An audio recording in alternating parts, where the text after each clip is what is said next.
മച്ചമര ആന്ധ്രാപ്രദേശിൽ കടപ്പ കോറിയിലുള്ളത്. കടപ്പ കോറി നമ്മുടെ നാട്ടിലെ കല്ലുംകോറി പോലത്തെ കടപ്പ കോറിയിൽ. അപ്പോൾ ഞാനിപ്പോൾ നിങ്ങൾക്ക് കാണിച്ചു തരുന്നത് കടപ്പ വെട്ടണതും അതിൻ്റെ കോറിയൊക്കെയാണ്. ഇതിൻ്റെ ഈ ഫുള്ള് ഏക്കർ കണക്കിന് സ്ഥലത്ത് ഫുള്ള് കടപ്പേൻ്റെ വേസ്റ്റ് ആക്കാം. ഇതൊക്കെ നമ്മളെ നാട്ടിൽ കൊണ്ടുപോയിക്കാണ്ട് നല്ല കോടിക്കണക്കിന് രൂപയ്ക്ക് ബിസിനസ് ചെയ്യാൻ പറ്റുന്ന ഓരോ സംഗതികളാണ് ഉള്ളത്. അതായത് വേസ്റ്റ് ആണെങ്കിലും നമ്മളെ വീടിൻ്റെ മുറ്റത്തൊക്കെ ചെയ്യാൻ പറ്റും. അപ്പോൾ നമ്മൾ കടപ്പൻ്റെ കോറി പോയി നോക്കാം. കല്ലുംകോറി ചെന്ന അതേപോലെ തന്നെ, പക്ഷേ സാധനം വ്യത്യാസം ഉണ്ട്. വേറെ കുഴപ്പമൊന്നുമില്ല. മാർബിളൊക്കെ വെട്ടുന്നത് അതേപോലെ തന്നെയാണ്. പക്ഷെ ഓരോ ഇന്ത്യയിൽ തന്നെ ഓരോ സംസ്ഥാനങ്ങളിലും പല വിധത്തിലുള്ള സംഭവങ്ങളാണ്.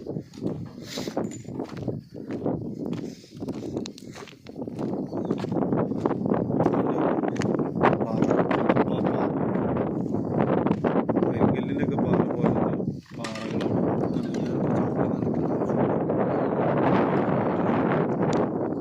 ഇത് പൈച്ചെടുക്കാനുള്ളതെന്ന് തോന്നുന്നുണ്ട്. ചീളാക്കിയ മെഷീൻ കല്ല് വെട്ടുന്ന അതേപോലെ തന്നെ വെട്ടിയില്ല. ഡാറ് സ്ലാബ് അല്ലേ, കടപ്പ സ്ലാബ്. ഇതേപോലത്തെ കട്ടകളാണ് ഇപ്പോൾ എടുക്കുന്നത്.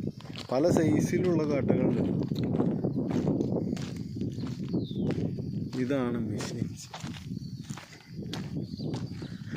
സാധാ നമ്മളെ കല്ല് കോറി വെട്ടുന്ന മാതിരി തന്നെയല്ലേ റഷ്യ മെഷീൻസ്.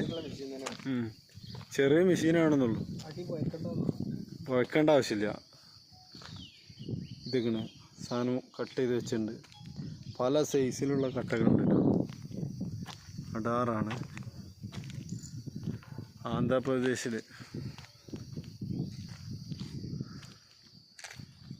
മഴ പെയ്ത് വെള്ളം നിറഞ്ഞ കേട്ടോ.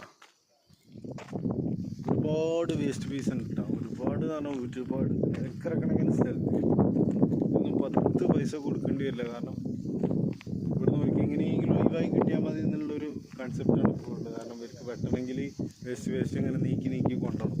അപ്പോൾ ഇതുപോലത്തെ ഒരുപാട് വീഡിയോസ് വരുന്നുണ്ട്. ബലൂൺ കേവിൻ്റെ വീഡിയോസ് വരുന്നുണ്ട്, ഒരുപാട് വീഡിയോസ് വരുന്നുണ്ട്. അപ്പോൾ നമ്മളെ വീഡിയോസൊക്കെ ഇഷ്ടപ്പെടുന്ന ആൾക്കാരാണെങ്കിൽ നമ്മളെ വീഡിയോ കാണുക, എല്ലാ വീഡിയോസും കാണുക, കമൻറ്റ് ചെയ്യുക. മറ്റുള്ളവർക്ക്